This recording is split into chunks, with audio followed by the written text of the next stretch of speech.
notice how when I got that back that's air, I was so right long. beside you, right? So notice when I got that back air and sent you across the stage, I immediately side B'd, got back to the ledge, and you were instantly in a ledge trap situation.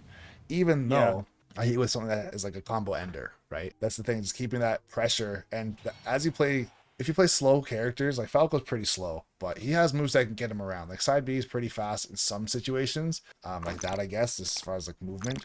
But just straight line speed or even just trying to escape things is pretty rough for him sometimes. But still, if I can get there and keep that positioning, it's like, all right, if I just sat back and let you like get onto the ledge and then get on stage, not guaranteed that you would have brought it back, but I couldn't have got a kill right then and there, right? I had one more question actually. Sure. So I feel like something that the Yoshi, something that he pointed out to me that I think is really relevant is like I feel like I mean we've kind of been over this in terms of like combo optimization, but like I just have trouble like following up on stray neutral hits. Like I feel like I get a lot of stray hits in neutral and then I end up like not following up on them. As much as I should. I guess like part of that is like what we've been working on, which is like kind of keeping in the right, like being in the right space and distance to follow up. But like I think one thing specifically that I had a question about was jumping out of combos. Who's jumping out? I'm jumping out, or you're? Like no, if sort of like if I have someone in a combo that's not like 100% true and they jump out and like, or like for example, like I'm doing something and I know that they're gonna jump out of my combo. If you could like break down exactly like how you would capitalize on that, that might be like helpful for me. I feel like I just end up letting them get away from me a lot of the time. Okay, so let's say if I was comboing you and I know that you're going to jump out, there's two things I have to take into consideration. Number one, at least for Falco, do I still have my jump? If I still have my double jump and I can chase you and go even higher and catch you, then I'll do that. But in a world where let's say you can't do that, if I know they're going to jump, this is where I'm either going to, in quotations, let you jump and I can go for something fake. Let's say if I were to up tilt and then I'll jump with you like that to scare you jump out of you. I'm not going to now swing up here. I could throw out an up air if I want to. If I happen to catch you jump, that's great. But if I completely miss, I'm not going to go to the ground. And this is going back to the whole idea of tracking again. I'm going to track you wherever you go. And if you happen to make a bad decision, let's say you're here, right, in the air, and you air dodge like this, then that's a horrible decision. I'm going to side B and I'm going to catch you. In the case of Mithra, run over and get either sliding lightning buster or a dash attack, or run up down smash, right? Something like that. If they happen to air dodge and they go to the platform, probably not that high, but let's say they go like this, I'm now going to stay in position right here and try to either catch them with a nair, because I know a nair goes through the platform, or I'll up smash, or I can go for like a back air and also catch through the platform as well too.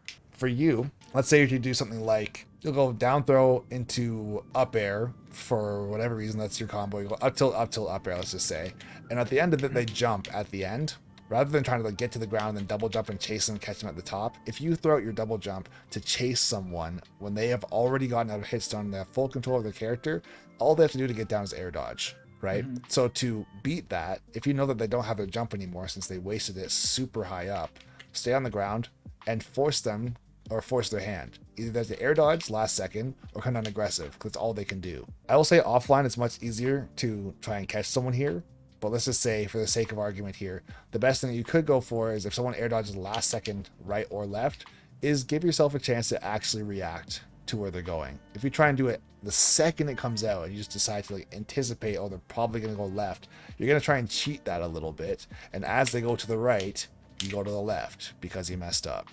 So instead, let them air dodge. And if they actually do air dodge left or right, you have time and you have a fast enough character that you can react with like an instant dash attack in one direction or the other. So this is getting your stray hit or your combo or whatever into them, like let's say getting out of the end of it. Here's the thing, if we're doing a combo that is genuinely true up until like the up air, so they're way up there, this is what I would do. Either try and get underneath them if they air dodge like high like this, which is a bad thing for them to do. If they do that, get underneath the up tilt. If they air dodge low, like I've been doing to you, or like using my air drift and then at the last second going like this, I would be looking for that and then seeing what is their panic option after that. A big part of extending your strings is making a read on their panic option after an air dodge as well. Because if someone air dodges like this, probably going to shield all the way through, at least at lower and mid levels of play, because air dodge and shield is the same move or same button. Right? A mix up to that would be air dodging like this and throwing out a jab immediately. So if you do try and grab them, they jab you. So you can try and make reads on those things. And if you get your grab to extend that further, let's say they air dodge like this and they shield, get your grab and think about where they are on the stage. Can you extend it by getting a down throw into some sort of combo, so down throw into up B most likely, or is this going to be forward throw, get them off stage and get a ledge trap? I think ultimately what I'm trying to say for to like TLDR this is that if someone jumps way up here, don't chase them. Okay. There's no shot you're going to catch them with anything true. Because if they jump, like let's say way up here, even if I'm Falco, if I go up tilt, double jump up air, and they're at the percent where that's no longer true, and they just jump, me doing this is pointless. Because if they just jump, they're going to get away. Now we both have to land, right? So if they just drift over here, let's say they drift over here and they air dodge over here, the fact that I have no jump, I also have to air dodge with them to stay beside them. And since I air dodge second, I'm in disadvantage, which is something I would not do, or I shouldn't be doing something like that.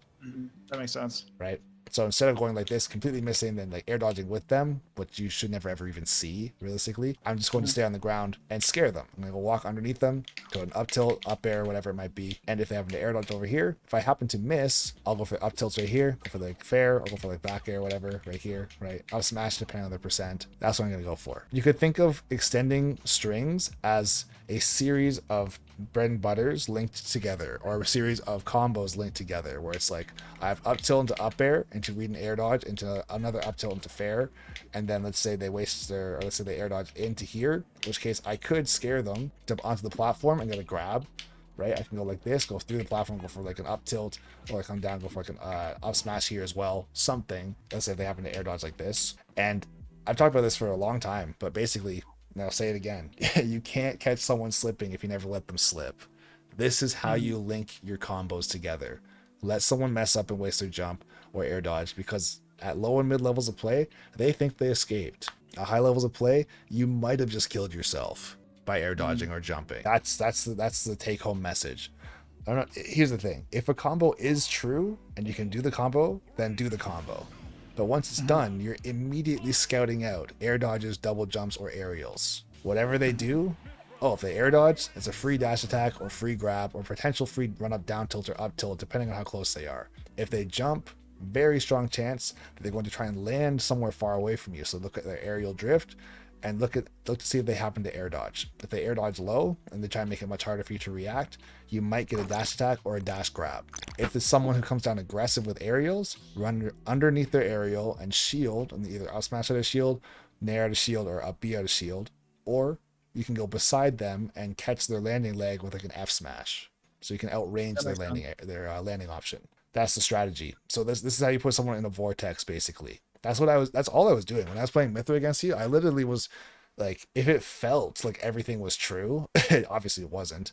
But as far as, you air dodged, I'm right under the platform. You're holding shield because you air dodged away and landed on the ground, and you don't want to get hit by dash attack. I know you're going to air dodge and then shield immediately. I'm going to run up and go for a grab, send you off stage, ledge trap you. It's linking those scenarios together as much as you possibly can. I guess that makes sense.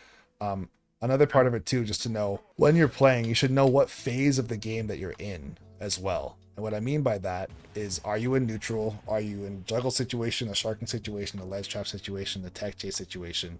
And you should have different setups for those situations as well. Right? So if I'm tracking you, let's say for a roll in read, I'm not just going to like dash back and then forward tilt you. If I think you're going to roll in, if I can react to it or read it, I'm going to try and, like, let's say, get another combo, so another down tilt, up B, right? Or I'll get a lightning buster, or I'll get an F smash, or something that's better than just like forward tilt or jab. So there's optimizing the situations, and then also optimizing the combos that you're tacking onto those situations. I would say when you are trying to optimize yourself as a player, it's one thing to get the combos, but at higher levels of play, top players don't ever think, what combo should I go for? They never think about that. They think, what should I do to punish what is about to happen? And then once they do that, they're going to punish it with something that makes sense to do a combo that they know, right? So if you go up, let's say run up and go for a dash grab, I could punish that with literally anything if you miss. But for me to go, I'm going to hit him with a down tilt, what do I do after down tilt? That should never be the situation. Yeah. The situation is, how do I punish dash grab? Well, I can go like this, I can go like this, I can go like this, I can get my own grab, right? I can do all kinds of stuff, but I also have to know, based on your percent and the character fall speed and floatiness, stuff like that, which is very nuanced, but sure. I have to know, if I go for, let's say, a punish on your dash grab, what's the best thing I can do?